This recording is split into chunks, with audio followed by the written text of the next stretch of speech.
Hola, ¿cómo están? En esta ocasión entonces queremos seguir preparando la clase de seminario en aritmética. En esta parte pues estamos trabajando según el programa en el primer eje del programa del curso. Entonces acá en seminario en didáctica, en nuestro plan de curso, tenemos un primer eje que es la fundamentación didáctica y pedagógica del pensamiento numérico.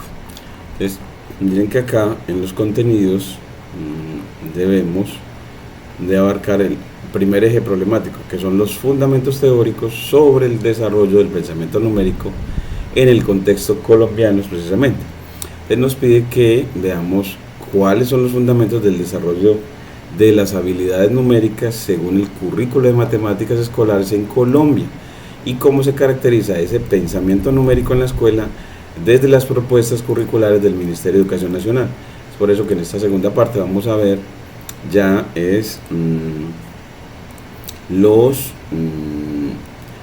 ya no los lineamientos, sino los estándares curriculares. Entonces aquí vamos a ir a estándares curriculares de matemática.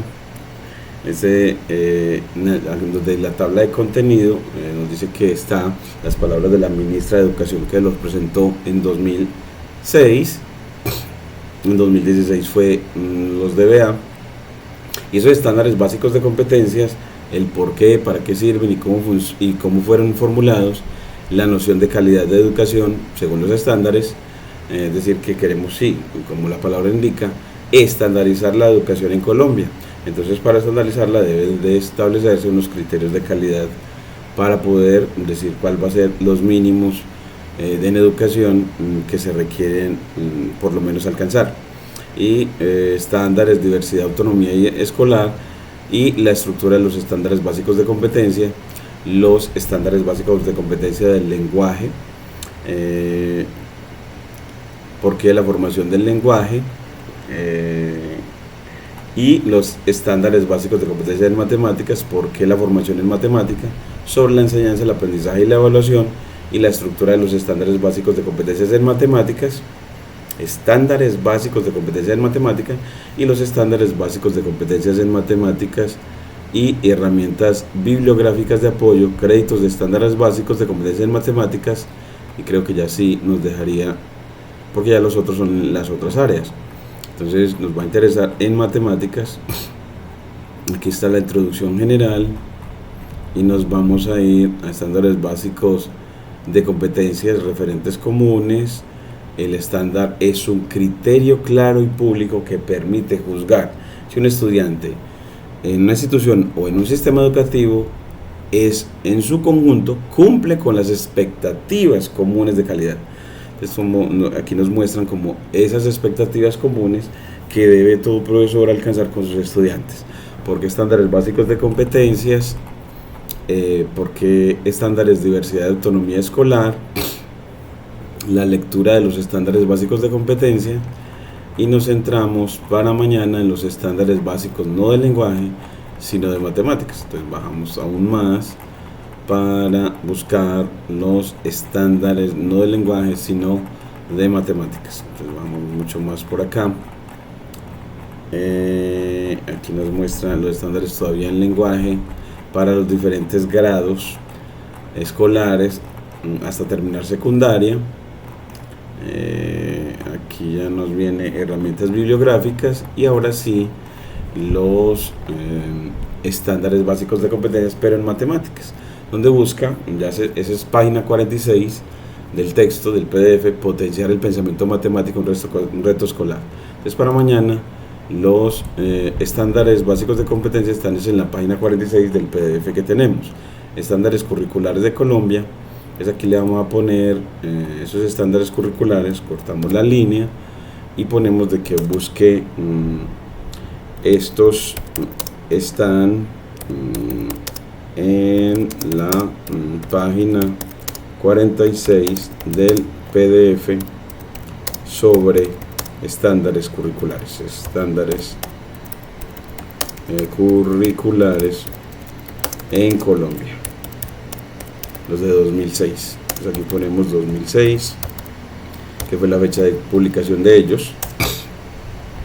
Tenemos de que esos estándares curriculares del Ministerio de Educación Nacional de Colombia proporcionan una base teórica para el desarrollo del pensamiento numérico en el contexto colombiano. Y aquí están algunos de sus fundamentos teóricos claves. Uno de ellos es el desarrollo del sentido numérico, esos son los fundamentos. El otro es el desarrollo del pensamiento algebraico, otro es el de la resolución de problemas, otro la comunicación matemática y otro el razonamiento y la demostración matemática. Esos son los fundamentos que desde los lineamientos se establecen. Entonces aquí vamos a cortar este otro y seguimos leyendo entonces el porqué de la formación matemática. Nos dice que desde hace 3 décadas la comunidad colombiana de educadores matemáticos viene investigando, reflexionando y debatiendo sobre la formación matemática de los niños, niñas y jóvenes y sobre la manera como ésta puede contribuir más eficazmente a las grandes metas y propósitos de la educación actual. En ese sentido, la educación matemática debe responder a nuevas demandas globales y nacionales como, aquí vamos a ponerle más tamañito, debe responder a varias, en ese sentido la educación matemática debe responder a nuevas demandas globales y nacionales como las relacionadas con la educación para todos, la atención a la diversidad y la interculturalidad y la formación de ciudadanos y ciudadanas con las competencias necesarias para el ejercicio de sus derechos y deberes democráticos. Para comprender mejor los cambios y la relación entre las metas de la educación matemática y los fines de la educación actual de cara con el siglo XXI, a continuación se describen algunos cambios en las argumentaciones sobre la importancia de la formación matemática y su relación con las nuevas visiones de la naturaleza de las matemáticas. Entonces aquí los lineamientos nos muestran, entonces, entre otras, que hace ya varios siglos que la contribución de las matemáticas a los fines de la educación no se pone en duda. La matemática en definitiva aporta a los fines de la educación y en ninguna parte del mundo esto, según lo dicen los estándares, se pone eso en duda. Y aquí habla sobre la noción de competencia matemática, entonces que formamos en matemáticas para que el estudiante se vuelva competente. ¿Y qué significa según los estándares? Bueno, pues sin utilizar todavía la conceptualización y la terminología actual de las competencias, la visión sobre las matemáticas escolares propuesta en los lineamientos curriculares de matemáticas preparaba ya la transición hacia el dominio de las competencias al incorporar una consideración pragmática e instrumental del conocimiento matemático, en el cual se utilizaban los conceptos, proposiciones, sistemas y estructuras matemáticas como herramientas eficaces mediante las cuales se llevaba a la práctica determinados tipos de pensamiento lógico y matemático dentro y fuera de la institución educativa. También pueden reinterpretarse como potentes precursores del discurso actual sobre las competencias, la teoría del aprendizaje significativo de Ausubel, Novak y Gowin, y la de la enseñanza para la comprensión de Perkins, Gardner y Wiske y otros. En la primera, la significatividad del aprendizaje no se reduce a un sentido personal de lo aprendido, sino que extiende a su inserción en prácticas sociales con sentido, utilidad y eficacia. En la segunda, la comprensión se entiende explícitamente como relacionada con los desempeños de comprensión, que son actuaciones, actividades, tareas y proyectos en los cuales se muestra la comprensión adquirida y se consolida y profundiza la misma. Es decir, que debemos de aprender y mostrar efectivamente esa comprensión realizando tareas. En las dimensiones de la comprensión se incluye no solo la más usual de los contenidos y sus redes conceptuales, sino que proponen los aspectos relacionados con los métodos y técnicas, con las formas de expresar y comunicar lo aprendido y con la praxis cotidiana. Entonces, que en realidad sí formamos para expresar y comunicarnos. Esa es una manera que se requiere. Se educamos en matemáticas para que eso aprendido lo podamos expresar y comunicar en la praxis cotidiana, profesional y científica técnica en la que se despliegue toda comprensión. Todas estas dimensiones se articulan claramente con una noción amplia de competencia como conjunto de conocimientos, habilidades, actitudes, comprensiones y disposiciones cognitivas, socioafectivas y psicomotoras apropiadamente relacionadas entre sí para facilitar el desempeño flexible, eficaz y con sentido de una actividad en contextos relativamente nuevos y retadores. El ser competente es ser capaz de resolver problemas en nuevos contextos, con lo aprendido. Esta noción supera la más usual y restringida que describe la competencia como saber hacer en contexto, en tareas y situaciones distintas de aquellas en las cuales se aprendió o responder en el aula de clase. Por lo dicho anterior, se puede hablar de aprendizaje por competencias como un aprendizaje significativo y comprensivo, y en la enseñanza enfocada a lograr este tipo de aprendizaje no se puede valorar apropiadamente el progreso en los niveles de una competencia si se piensa en ella con un sentido dicotómico, se tiene o no se tiene, sino tal valoración debe entenderse con la posibilidad de determinar el nivel de desarrollo de cada competencia en progresivo crecimiento y en forma relativa a los contextos institucionales en donde se desarrolla. Las competencias matemáticas no se alcanzan por generación espontánea, sino que se requieren de ambientes de aprendizaje enriquecidos por situaciones problema significativas y comprensivas que posibiliten avanzar a niveles de competencia más y más complejos. En definitiva, nos resume diciendo que las competencias matemáticas no se alcanzan por generación espontánea, sino que requieren de un ambiente de aprendizaje enriquecido por situaciones problemas significativas y comprensivas que posibiliten avanzar a niveles de competencia más y más complejos. También nos muestra estos estándares que en el conocimiento matemático se han distinguido dos tipos básicos: el conocimiento conceptual y el conocimiento procedimental. Entonces debemos de trabajar los dos en los estudiantes, y nos habla también de los 5 procesos generales de la actividad matemática. En la enumeración anterior se puede ver con claridad, aunque en distinto orden, los 5 procesos generales que se contemplaron en los lineamientos curriculares de matemáticas. Los 5 procedimientos son formular, resolver problemas, modelar procesos y fenómenos de la realidad, comunicar, razonar y formular y comparar y ejercitar procedimientos y algoritmos. Los 5 procesos generales que se contemplan en los lineamientos curriculares son formular, resolver problemas, modelar procesos y fenómenos de la realidad, comunicar, razonar y formular, comparar y ejercitar procedimientos y algoritmos. Entonces, que en realidad, mire que hay que saber formular, hay que saber resolver, hay que saber modelar, hay que saber comunicar y hay que saber razonar. En estas áreas, en todas las áreas curriculares puede considerarse procesos semejantes, y en cada una de esas áreas esos procesos tienen peculiaridades distintas y deben superar obstáculos diferentes que dependen de la naturaleza de los saberes propios de la respectiva disciplina. En los apartados siguientes se dará mención de cada uno de estos procesos generales desde particularidades presentes en la actividad matemática.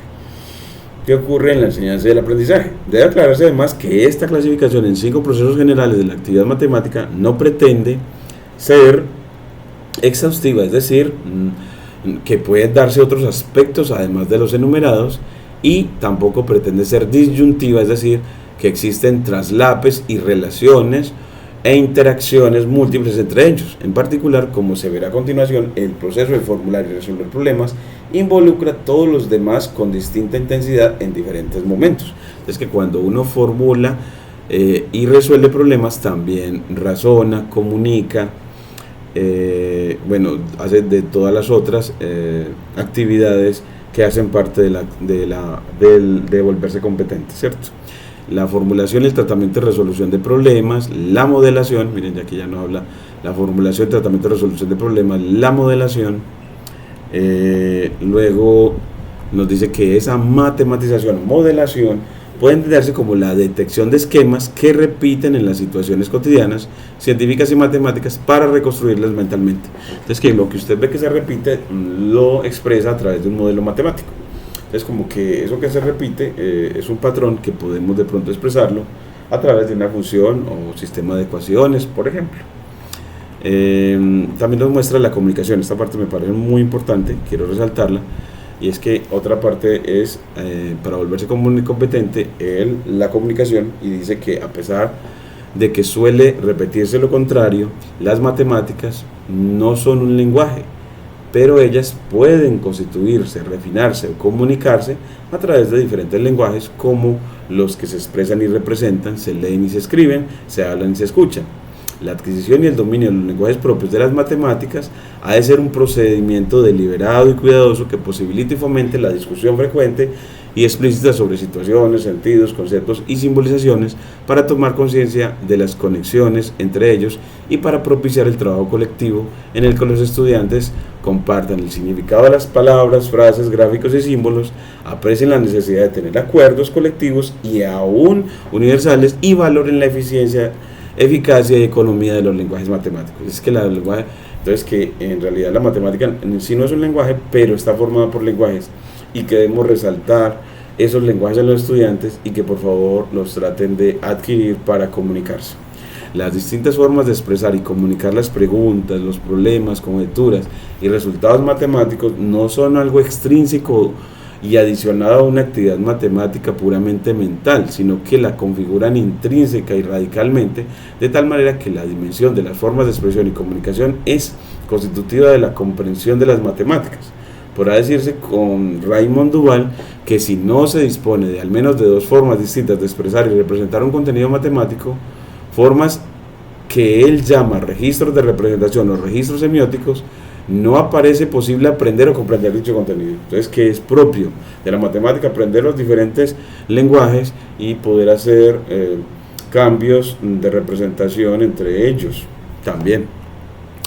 También nos presenta el razonamiento como otra de las actividades propias del desarrollo del pensamiento matemático, otro la formulación y comparación y ejercitación de procedimientos, y ya nos consolida entonces esos cinco tipos de pensamiento matemático. Los aspectos referidos anteriormente con respecto a la expresión ser matemáticamente competente muestran la variedad y riqueza de este concepto para la organización de currículos centrados en el desarrollo de competencias matemáticas, de manera que éstas involucren los distintos procesos generales descritos en la sección anterior, y estos procesos están muy relacionados con las competencias en su sentido más amplio, explicado arriba, y aún en el sentido restringido de saber hacer en contexto, pues ser matemáticamente competente requiere ser diestro, eficaz y eficiente en el desarrollo de cada uno de esos procesos generales, en los cuales cada estudiante te va pasando por distintos niveles de competencia.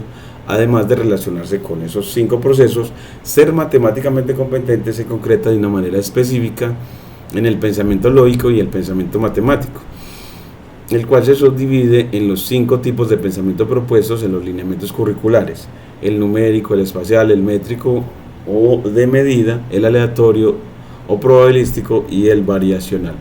El pensamiento lógico y el pensamiento matemático va a ser el primero de los pensamientos, de los cinco pensamientos, el lógico y el pensamiento matemático, y es que a mediados del siglo XX Jean Piaget estudió la transición de la manera de razonar de los adolescentes de lo que él llamó el pensamiento operatorio concreto al operatorio formal. Entonces que él va evolucionando de un pensamiento operatorio concreto a un pensamiento formal, y propuso un conjunto de operaciones lógico-matemáticas que podrían explicar ese proceso.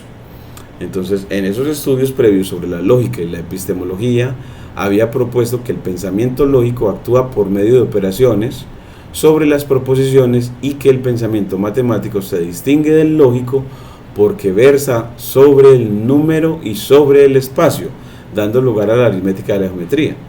Tanto el pensamiento lógico como el matemático se distinguirán del pensamiento físico, que utiliza los dos anteriores, pero tiene una relación diferente con la realidad y la experiencia.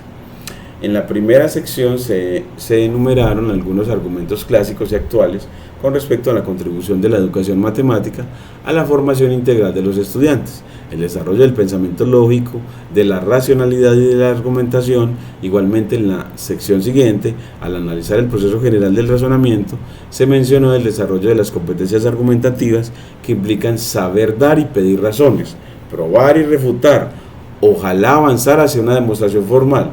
No hay duda pues de que hay una estrecha relación entre el pensamiento lógico y el pensamiento matemático, pero no puede pretenderse que las matemáticas son las únicas que desarrollan el pensamiento lógico en los estudiantes. En el aprendizaje del castellano y las lenguas extranjeras, en la lectura de textos literarios extensos y profundos, en la filosofía o en las ciencias naturales y sociales, en fin, en cualquiera de las áreas curriculares o de los ejes transversales del trabajo escolar, se puede y se debe desarrollar ese pensamiento lógico.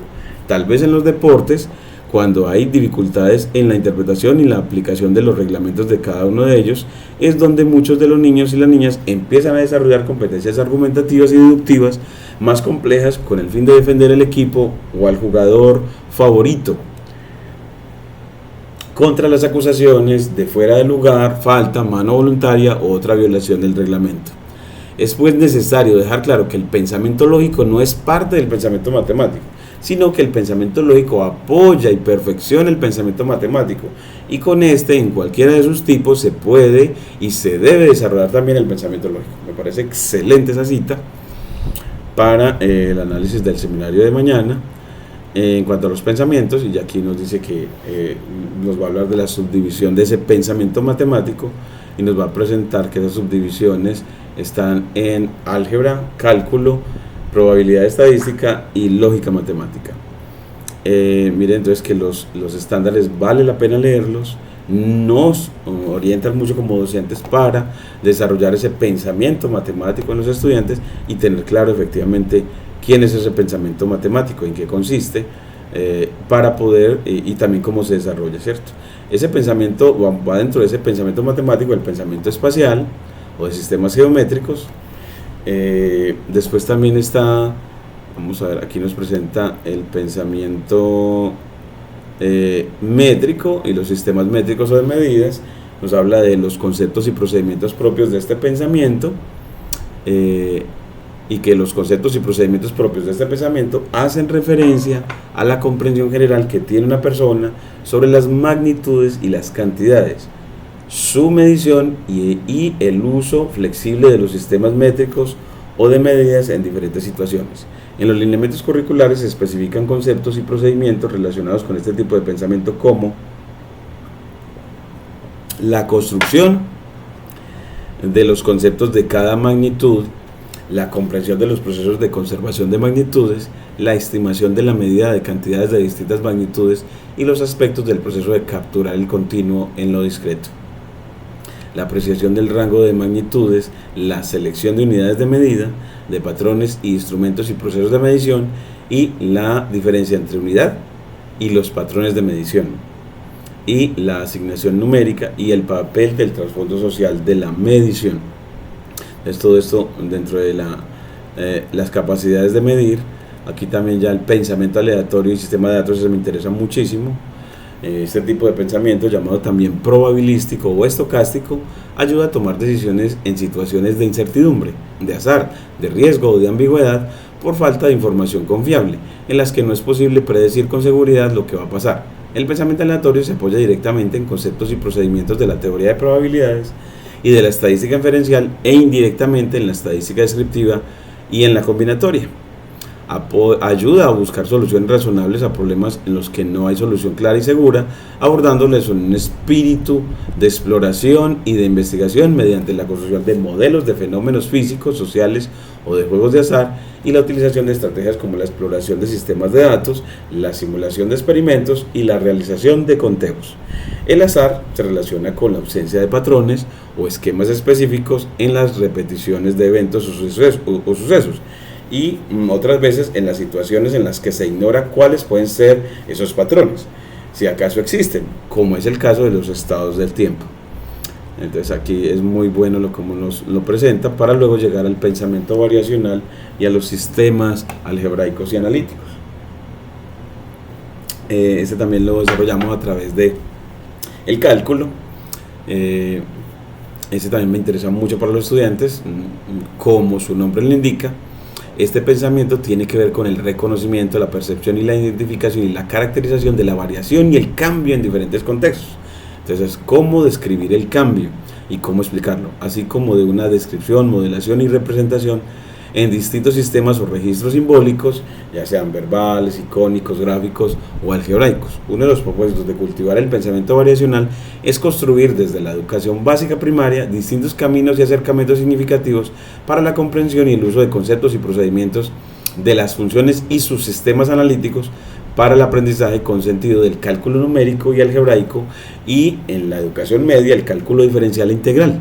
Este pensamiento cumple con el papel predominante en la resolución de problemas sustentados. Entonces tenemos educación primaria, tenemos también educación secundaria y educación media. En la educación media se ve el cálculo diferencial e integral. Este pensamiento cumple con un papel predominante en la resolución de problemas sustentados en el estudio de la variación y el cambio, y en la modelación de procesos de la vida cotidiana, las ciencias naturales y sociales y las matemáticas mismas. Es muy interesante y nos termina diciendo que las regularidades entendidas como unidades de repetición se encuentran en sucesiones o secuencias que presentan objetos, sucesos, formas o sonidos, uno detrás de otro en un orden fijado o de acuerdo a un patrón. Entonces nos hace que esos patrones los vayamos como expresando a través de el concepto matemático de función. Aquí también nos viene ya más adelante estos estándares curriculares, hablarnos de las relaciones entre estos 5 tipos de pensamiento matemático. Nos dice que los 5 tipos de pensamiento descritos anteriormente tienen elementos conceptuales comunes que permiten el desarrollo de situaciones de aprendizaje y en particular de situaciones problema, que integran los diferentes pensamientos y que a la vez posibilitan que los procesos de aprendizaje de las matemáticas se den a partir de la construcción de formas generales y articuladas de estos mismos tipos de pensamiento matemático. Entre los elementos integradores de mayor relevancia se pueden destacar el estudio de la variación como una base fundamental para acceder a los procesos de generalización propios de cada uno de los pensamientos. Entonces estudiamos la variación para generalizar. En ese sentido, el estudio de las propiedades de los números y sus operaciones, y de tal manera como varían sus resultados en el cambio de argumentos u operandos o de objetos de la geometría y sus características, y de la manera como cambian las medidas de las cantidades asociadas con las transformaciones de esos objetos, se proponen como procesos de abstracción y generalización a partir de análisis de lo que es invariante en medio de aspectos variables de un conjunto de situaciones. Muchos de los conceptos de la aritmética y de la geometría se suelen presentar en forma estática, pero ganarían mucho en flexibilidad y generalidad y atraerían más el interés de los estudiantes si se presentan en forma dinámica y variacional. Es así también podemos ver como las presentaciones con software dinámico de los comportamientos de las funciones o los gráficos interactivos como los que se hacen con la librería Plotly asociada a Python, serían muy buenos, o con los deslizadores hechos con IPython Widget o con GeoGebra. Eso hace que la presentación sea dinámica e interactiva para los estudiantes y ayuda a desarrollar ese pensamiento variacional. Bueno, ya nos muestra también los 3 contextos en el aprendizaje de las matemáticas, 3 contextos, y sobre la enseñanza y el aprendizaje y la evaluación. Entonces también nos da esos estándares, cómo enseñar, cómo aprender y cómo evaluar para desarrollar este pensamiento matemático en los estudiantes, compuesto por 5 pensamientos que ya anunció antes y que los relacionó. Conforme a los planteamientos expuestos en el apartado anterior, la enseñanza de las matemáticas supone un conjunto de variados procesos mediante los cuales el docente plantea, gestiona y propone situaciones de aprendizaje matemático significativo y comprensivo, y en particular situaciones problema para sus alumnos, y así permite que ellos desarrollen su actividad matemática e interactúen con sus compañeros, profesores y materiales para reconstruir y validar personal y colectivamente el saber matemático. Para comprender de esta forma más detallada cómo y qué aspectos deben impulsarse, a continuación se describen y analizan algunas maneras de dinamizar estas interacciones. Entonces aquí nos dice que partir de las situaciones de aprendizaje significativo y comprensivo de las matemáticas. Esa es una manera también, como nos dice los estándares que debemos de hacer. Partir de situaciones de aprendizaje significativos, de los que sean más comprensibles por los estudiantes y donde ellos se puedan mover y razonar con naturalidad. Entonces, esta parte yo aquí tengo que enviarles a todos los estudiantes, en este caso los de este curso, pues de enviarles pues estos videos que les estoy preparando para la clase, el mismo cuaderno de clase, entonces enviárselos también. Aquí enviarle entonces compose, control V y decirle, bueno, pues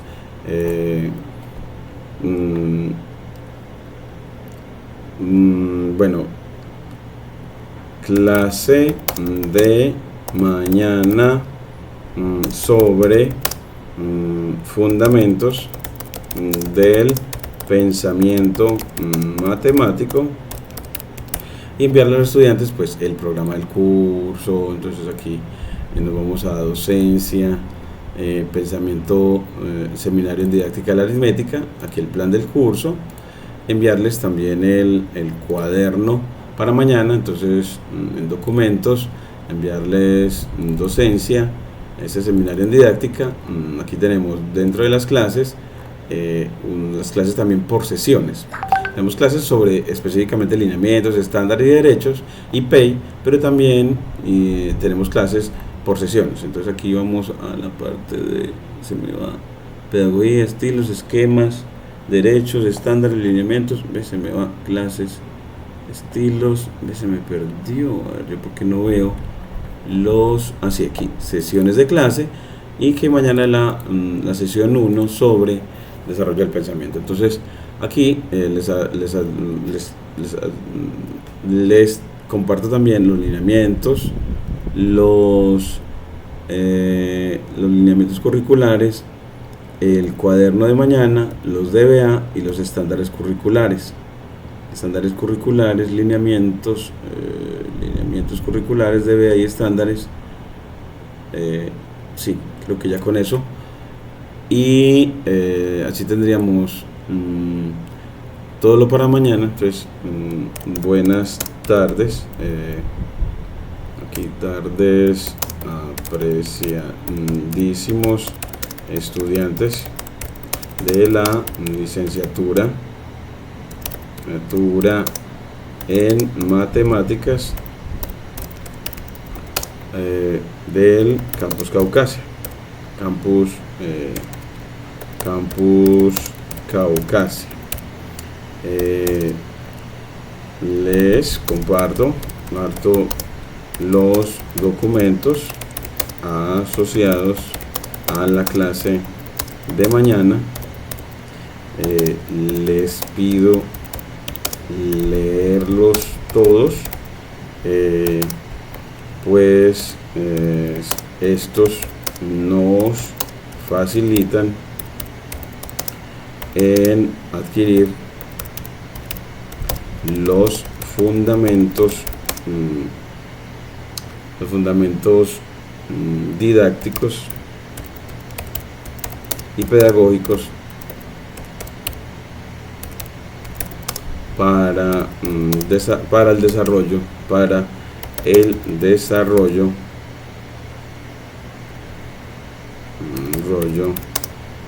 del pensamiento matemático nuestro y el de nuestros futuros estudiantes. Ese es el estudio a profundidad. Estos documentos nos ayudan muchísimo para efectivamente desarrollar nuestro pensamiento matemático y ayudar en el aprendizaje de ese pensamiento de los estudiantes. Aquí apreciadísimos, Caucasia, Campus Caucasia, aquí ya. Y bueno, entonces aquí ya, aquí nos ponemos, Dios los bendiga.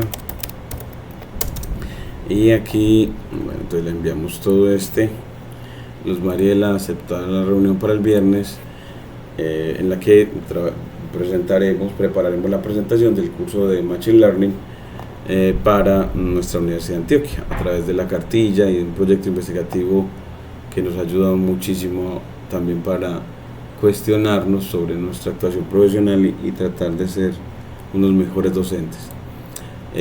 Aquí ya dice que a partir entonces de situaciones de aprendizaje significativo, nos dice que las situaciones de aprendizaje significativo y comprensivo de las matemáticas escolares son situaciones que superan el aprendizaje pasivo, gracias a que generan contextos accesibles a los intereses y a las capacidades intelectuales de los estudiantes, y por tanto les permite buscar y definir interpretaciones, modelos y problemas, formular estrategias de solución y usar productivamente materiales manipulativos, representativos y tecnológicos. Por eso nosotros enseñamos matemáticas utilizando los datos públicos de Antioquia Mira Su Cielo, que tienen acceso muy sencillo. Aquí les voy a poner también en el video y les dejo en las observaciones del video cómo acceder a los datos de Antioquia Mira su Cielo, que son públicos. Entonces aquí le dices marca y desea para ver el menú de descarga, bajas y aquí le dices fecha inicial y fecha final de los datos que quieres, eliges los parámetros que quieres de información, los parámetros meteorológicos, y aquí eliges la estación de la que quieres y aquí el correo a donde quieres que te lo envíen. Entonces esta página te la dejo también en la descripción del video y también en el cuaderno. Entonces es por eso, de tal manera que obedezcamos a los lineamientos, a los estándares curriculares, al hablarnos de que debemos de enseñar desde situaciones de aprendizaje significativo y comprensivo de las matemáticas. Después él nos presenta el diseñar procesos de aprendizaje mediados por escenarios culturales y sociales. Al momento de iniciar el aprendizaje de un nuevo concepto, lo que el estudiante ya sabe sobre ese tema de las matemáticas, formal o informalmente, o sea, sus concepciones previas, sus potencialidades y sus actitudes, son la base del proceso de aprendizaje. Entonces, que en realidad lo que él piensa es muy importante para tener en cuenta, que debemos fomentar en los estudiantes actitudes de aprecio, seguridad y confianza hacia las matemáticas. Al momento de iniciar el aprendizaje de un nuevo concepto, lo que el estudiante ya sabe sobre ese tema de las matemáticas, formal o informalmente, o sea, sus concepciones previas, sus potencialidades y sus actitudes, son la base de un proceso de aprendizaje. Así el docente le parezca que las concepciones previas son erróneas, las potencialidades mínimas y las actitudes negativas, no dispone de otra base para que el estudiante mismo inicie activamente sus procesos de aprendizaje. Solo a partir de ellas puede empezar a cuestionar las preconcepciones, a incrementar las potencialidades y a modificar las actitudes para que el proceso en los saberes conceptuales y procedimentales le vaya dando la seguridad y la confianza en la que puede avanzar hacia nuevos aprendizajes. En ocasiones estos saberes previos deben ampliarse a redes conceptuales más generales, reconstruirse o incluso descartarse como inútiles por el mismo estudiante, pero en ningún caso descalificarse o ser objeto de burla o represión por parte de los profesores o compañeros. Esta construcción y reconstrucción de sentidos y significados matemáticos que el estudiante vive en la tensión entre lo que ya sabe o lo que cree saber y lo que se le propone para aprender, genera en él una posición activa y una actitud positiva para enfrentar esos nuevos aprendizajes. Si bien esta consideración cuidadosa y respetuosa de las concepciones previas del estudiante y de sus potencialidades y de sus actitudes hacia las matemáticas es característica de una posición constructivista del aprendizaje, también es necesario reconocer que es una característica distinta de muchas propuestas actuales en la pedagogía de las matemáticas y en particular de las teorías de aprendizaje significativo y de la enseñanza para la comprensión. El reconocimiento de nociones y conocimientos previos, potencialidades y actitudes del estudiante pone de manifiesto, entre otras, dos cuestiones importantes. De un lado, el reconocimiento de que el estudiante nunca parte de cero para desarrollar sus procesos de aprendizaje, y de que otro, que el reconocimiento de su papel activo cuando se enfrenta a las situaciones propuestas en el aula es muy importante. Vencer la estabilidad y la inercia de las prácticas de enseñanza, también nos lo aconseja, aprovechar la variedad y eficacia de los recursos didácticos y refinar los procesos de evaluación. La evaluación formativa ha de poner énfasis en la valoración permanente de las distintas actuaciones de los estudiantes cuando interpretan y tratan situaciones matemáticas. A partir de ellas formulan y solucionan problemas. Estas actuaciones se potencian cuando el docente mantiene siempre la exigencia de que los estudiantes propongan interpretaciones y conjeturas, proporcionen explicaciones y ampliaciones, argumenten, justifiquen y expliquen los procedimientos seguidos o las soluciones propuestas. Sigue la competencia de los estándares básicos y la estructura de los estándares básicos de competencia en matemática. Entonces, ¿cómo van a quedar estructurados esos estándares? Dice que esos estándares básicos de competencia en matemáticas seleccionan algunos de los niveles de avance en el desarrollo de competencias asociadas con los 5 tipos de pensamiento matemático: numérico, espacial, métrico, aleatorio y variacional, y por ella aparecen en 5 columnas que corresponden a cada uno de dichos tipos de pensamiento y a los sistemas conceptuales y simbólicos asociados a él, porque muchos de esos estándares se refieren también a otros tipos de pensamiento y a otros sistemas. En forma semejante, cada estándar de cada columna pone el énfasis en uno o dos de los 5 procesos generales de la actividad matemática que cruzan dicho tipo de pensamiento: formular y resolver problemas, modelar procesos y fenómenos de la realidad, comunicar, razonar y formular, comparar y ejercitar procedimientos y algoritmos. Pero suele referirse también a otros procesos generales que pueden practicarse en distintos contextos para contribuir a superar el nivel seleccionado como estándar. Entonces así miren cómo él ya nos dice que ya aquí abajo vamos a encontrar esos estándares. La manera en que está formulado cada estándar es procesos, conceptos y procedimientos matemáticos y contextos. Y ya aquí abajo que nos aparece la coherencia vertical y horizontal. Aquí ya empieza efectivamente coherencia vertical. De 10º a 11, diseño de estrategias para abordar situaciones de medición que requieran grados de precisión específicos. En 8º y 9º, justifica la pertinencia de utilizar unidades de medida estandarizadas en situaciones tomadas de distintas ciencias. Entonces, que el estudiante en 8º y 9º llegue a eso es el estándar. Llegue a esa parte de utilizar unidades de medida estandarizadas en distintas situaciones de las ciencias. En 6º y 7º, identificar relaciones entre distintas unidades utilizadas para medir cantidades de la misma magnitud. Eso, que también sea capaz de hacer conversión de unidades. Eso en 6º y 7º sería el estándar. Y miren que de 1º a 3º, en cuanto al pensamiento métrico, nos dice que debe tener un pensamiento numérico, geométrico y aleatorio también asociado. Y los estándares de competencia nos dicen para primero qué debe tener, a qué grado debe tener, el 1º a 3º. Luego nos dan los de 4º a 5º. Por ejemplo, están entre pensamiento numérico y sistemas numéricos, interpretar las fracciones en diferentes contextos, situaciones de medición, relaciones parte-todo, cociente, razones y proporciones, identificar el uso de medidas relativas en distintos contextos. De pronto nos da el estándar, pero no nos da como ejemplos de cómo para cada uno de esos estándares alcanzarlo, con ejemplos de ejercicios. Entonces en eso fallan los estándares, pero miren que son muy buenos en establecer qué es lo que debe alcanzarse por grado. Por ejemplo, a mí que nos preparan mucho para 10º y 11, nos dice que esos estándares en cuanto a pensamiento métrico es el diseño de estrategias para abordar situaciones de medición que requieran grados de precisión específicos. Eso es uno de los estándares. El resolver y formular problemas que involucren magnitudes cuyos valores medios se suelen definir indirectamente como razones entre valores de otras magnitudes, como la velocidad media, la aceleración media y la densidad media. Y además interpretar y comparar resultados de estudios con información estadística provenientes de medios de comunicación. Entonces ese también en cuanto a pensamiento aleatorio, que él sea capaz de interpretar y comparar resultados de estudios con información estadística provenientes de medios de comunicación, sea capaz de tomar esa información y compararla.